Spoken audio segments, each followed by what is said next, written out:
그것들을 실행해야만 했다. 눈먼 인도자들아, 너희는 작은 벌레들은 끌려내면서 낙타는 그냥 삼키는 자들이다.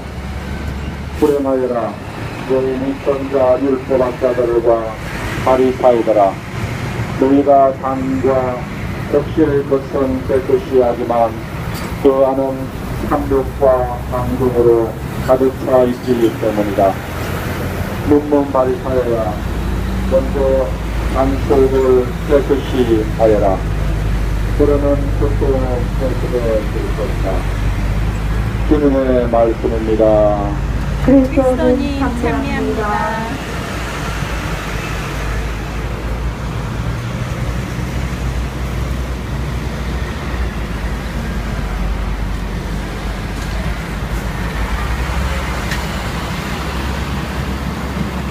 어제와 오늘 수많은 인도자들이 율법학자와 바리사이에 관한 복음을 들었습니다.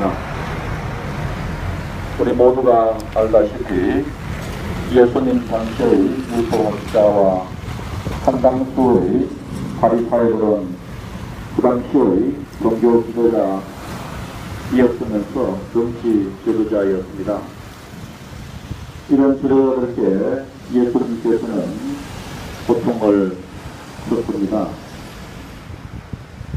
이 장면을 보면서 교종 프란시스코께서 청와대에서 정치자들께 고통을 친 것이 기억납니다.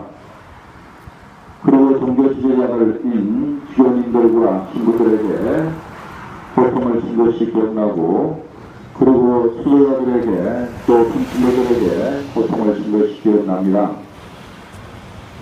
교종 프란시스코께서는 청와대를 방문하여 부패한 정치 지도자들에게 수많은 정의에서 온다고 이야기를 했습니다.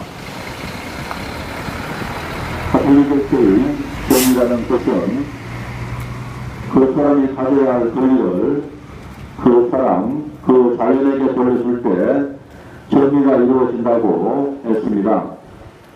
대한민국 1%의 국민이 대한민국 99%의 사람들에게 빼앗은 모든 것을 돌려줘야 정의가 구현되고 평화가 온다는 뜻으로 저는 이해가 되었습니다. 교종 프란시스코께서는 너무 많은 지교들, 신부들에게 부자들, 중산층의 교회가 되지 말고 가난한 교회가 되라고 하셨습니다. 부자들, 중산층인 한국 교회를 진파하셨습니다. 그리고 많은 지교들, 신부들 몸에 되어있는 기업 마인드인 효율을 강조하는 정신은 잘못되었다는 것을 지적하셨습니다. 기업 마인드인 효율을 강조하다 보니 어떤 교구는 마침 기업처럼 되어가고 있습니다. 돈벌이에 치중하는 모습이 역력히 보입니다.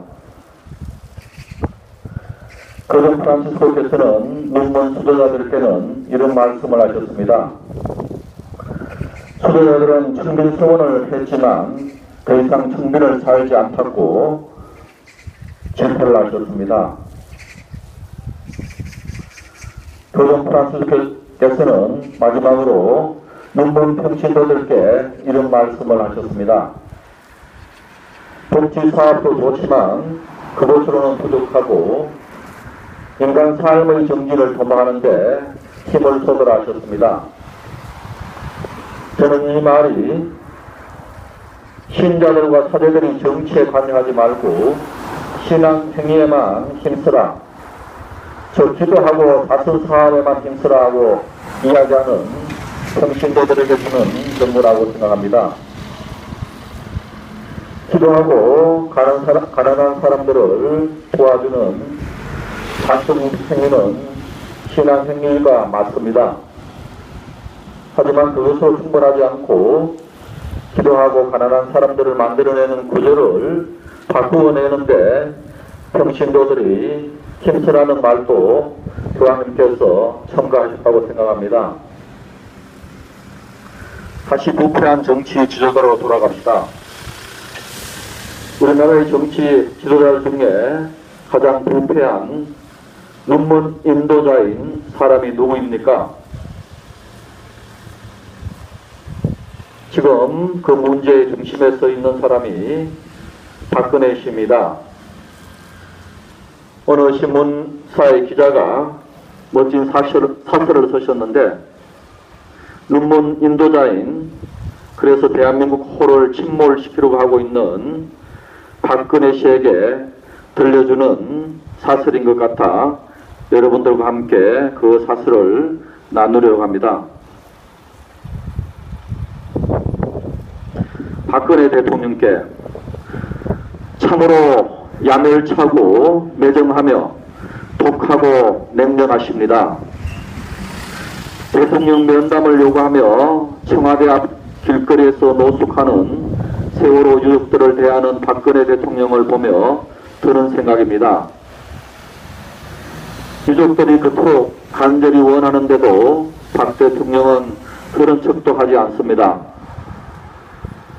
고작 한다는 말이 세월호 특별법 제정은 국회가 결정할 일이라는 말뿐입니다. 그리고 유족들이 청와대 앞으로 몰려온 날 민생 행보를 한다면서 부산 자갈치 시장으로 떠나버렸습니다. 정말 대단한 대통령이라는 말밖에 달리 할 말이 없습니다. 진부한 말이지만 국가 지도자는 모름지기 백성의 눈물을 닦아주는 사람이어야 합니다. 그런데 지금 박 대통령은 백성의 눈물을 닦아주기는커녕 그들의 눈에서 더욱 피눈물을 짜내고 있습니다. 심지어 경찰은 유족들의 밤샘 농성을 막기 위해 깔개와 비닐 등의 유인마저 막으려 했습니다. 국민의 아스팔트 맨바닥에서 자야 직성이 풀리는 게 민중의 지팡이를 자처하는 이 나라의 경찰의 본 모습입니다. 오죽했으면 이런 냉대와 멸시 속에서 우리가 마치 벌레가 된 느낌이라는 유족들의 한탄까지 나왔겠습니까? 참으로 슬프고 안타깝고 화나는 현실입니다. 박 대통령은 5월 16일 청와대에서 유족들을 만났을 때 진상규명에 유족들의 이한이 없도록 하겠다. 유족들이 원하는 특검, 국정조사를 해야 한다고 말했습니다. 본인이 마음만 먹으면 얼마든지 국회를 움직여 유족들이 원하는 특별법을 만들 수 있음을 잘 안다는 이야기입니다. 그런데 이제 와서는 국회가 결정할 일이라며 딴소리를 합니다. 이런 말바꾸기의 달인을 두고 누가 신뢰의 정치인이라고 입에 침이 마르게 칭찬했습니까? 새누리당이 한사코 제대로 된 특별법 제정을 막는 속사정이 사실은 박 대통령 보호에 있음은 세상이 아는 일입니다. 정부의 무능과 무책임, 그리고 세월호 참사 당일 박 대통령의 아리송한 행적 등이 낱낱이 파헤쳐져서 박 대통령이 큰 타격을 입지 않을까 걱정하는 것입니다. 그러다 보니 박 대통령은 책임을 국회에 떠넘기고 여당은 대통령의 눈치를 보는 상황이 계속되는 것입니다. 하지만 박 대통령은 더 이상 특별법 제정 문제를 강 건너 불구경해서는 안 됩니다. 자신이 제대로 된 특별법의 걸림돌이 돼서는 더욱 안 됩니다.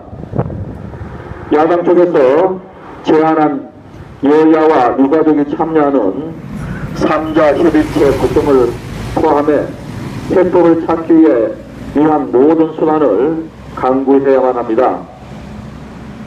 그것이 대통령의 책무이자 의무입니다. 무엇보다 유족들을 하루빨리 만나야 합니다.